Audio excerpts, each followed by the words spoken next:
You may think that the title of this video is very stupid. Obviously, the UK government are in charge of the Online Safety Act, but it turns out they're not. In today's video, we're going to go through an absolute mountain of information, but after seeing a recent video from a fellow creator, Ali Forever, I could not believe what I was hearing.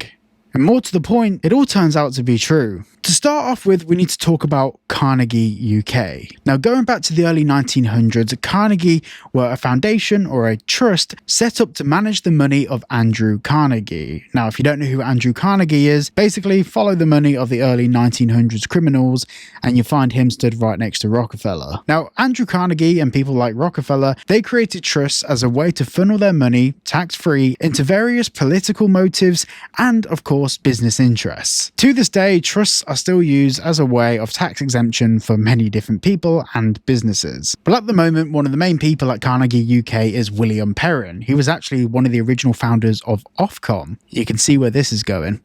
Now, the Online Safety Act that we're all currently living under in the UK is basically a set of rules that they've laid out for different website providers to have to adhere to. So website providers must do age verification checks, and also there's some various clauses in there where if a website provider is seen to be promoting a VPN, for example, that is a direct conflict of interest with the Online Safety Act. And basically what I'm trying to get at, there's a whole list of rules that have been written down which companies have to obey and us as internet users have to adhere to. And when it comes to the basic policies of the Online Safety Act, we have Lorna Woods. She's a university professor and she basically did a lot of the legwork in laying out the legislation of the Online Safety Act. Now, the UK government do not have the staff nor manpower to come up with laws and legislation all by themselves. So they actually offshoot this to freelancers, people that are intellectuals or people that work at universities, to come up with policies, studies and information to help shape the lawmaking in the country. Now, for the most part, I wouldn't disagree with this if they allowed us to vote in the laws. One of the core fundamentals of the government system that we currently have in place in the UK is that we can vote in governments, but when it comes to actually making the laws, they're pretty closed meetings that the general public don't really have a say in. And as we've seen from the backlash from the Online Safety Act, even petitioning against certain laws appears to make absolutely zero difference. Well, Carnegie UK have had a habit and a history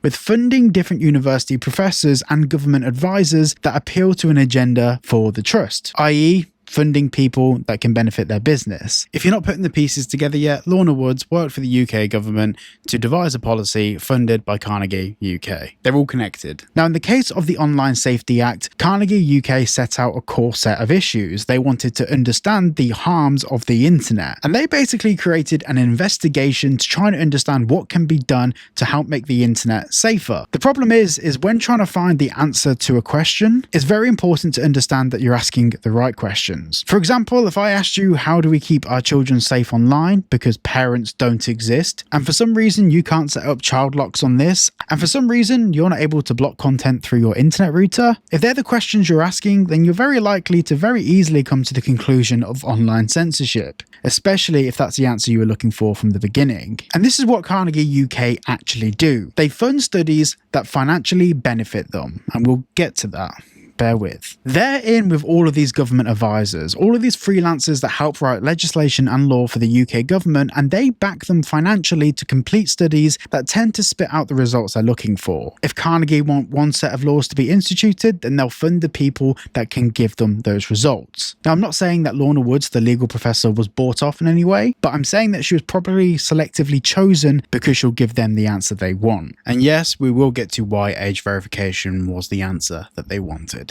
After the investigation and the experiments have been done, Carnegie then used their own resources and money to write up a legislation and kind of a rough outline of what the law would entail to then go and present this to members of parliament. This saves the government a ton of money, saves the government a bunch of time, and Carnegie have the resources to get some big names and big corporations to approve this act. So when the MP goes and presents it to parliament, it already looks like some of the biggest corporations in the UK are backing it. Now, there's one piece of information that I've missed out, and this is the big one. But before we go into that, if you're looking to browse the internet safely, securely, and be able to access content that maybe the government say that you aren't allowed to access, like the news, Make sure you check out the link down below for private internet access. Get 4 months free, 86% off. It works on all your devices and it helps support this channel. Thank you. Now back to the video. The other side to Carnegie, which we haven't really touched on yet, is the thing that I mentioned at the very start. They're a trust. So in the US, they manage over $5 billion of assets. Yes, billion with a B. And in the UK, they have been backers and investors through shell companies of many different new startup tech companies. This has been the case as far as records go on tech companies to the early 2000s, but we also know that they invest with banks directly, alongside other micro investments through other offshoots and investment firms. Now, as soon as I saw this bit of information, that raised a red flag for a video that I'm currently working on. I'm currently working on a video investigating Yoti. They're the main organisation that the government has entrusted to manage the data checks for the UK population. Now, when Parliament were doing their research to figure out whether they should introduce the Online Safety Act, of course they consulted many businesses that currently do age verification, whether that's from face scans or companies that can handle passport data. They, of course, reached out to loads of different companies. And one of the companies they reached out to was Yoti. And in the Parliament committee notes, Yoti directly referenced the Carnegie Trust as a constructively critical friend. Now, during my research into Yoti and the various people involved and the various MPs that they're friends with on social media, yes, I wanted to look into their investment because the truth is, you follow the money, you find some answers. Now, this bit isn't definitive proof, but I'm fairly sure that if we look into it, you'll find the answers you're looking for. Yoti's biggest investors into the business were HSBC and Lloyds Bank, but also there was multiple private investment funding rounds that are linked as being backing from trusts. Now, we aren't able to access that information. That information was redacted from their financial reports. So yeah, now there's no proof that Carnegie's money directly went into Yoti, but we know that there's hundreds of millions of dollars that have gone through both Carnegie in the US and the UK into various tech companies.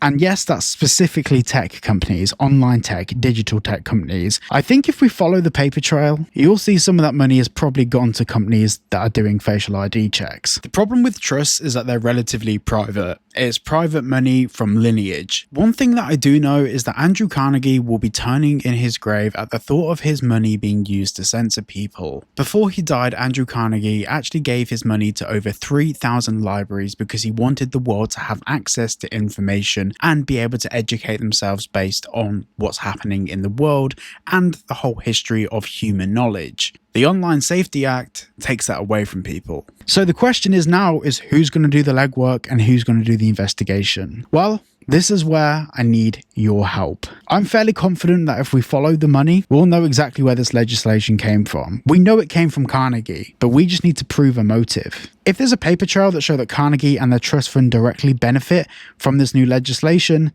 that can get the legislation tossed out. Now, when it comes to legislation in the UK, if it's found that someone has benefited by presenting false information or managed to gain something financially from a legislation coming into effect, that legislation can be overturned. In the case of this, I don't think there's any MPs directly that would benefit from this that we know of. Maybe we'll find out something in the paper trail. But if we investigate Carnegie UK and we find that their money goes directly into the companies doing these passport and facial recognition checks, that shows that they definitely had a reason to get this legislation passed. That wasn't for the benefit of the people, it was for the benefit of the trust fund. Thank you for watching. Make sure you go and check out private internet access, and I'll see you all in the next video.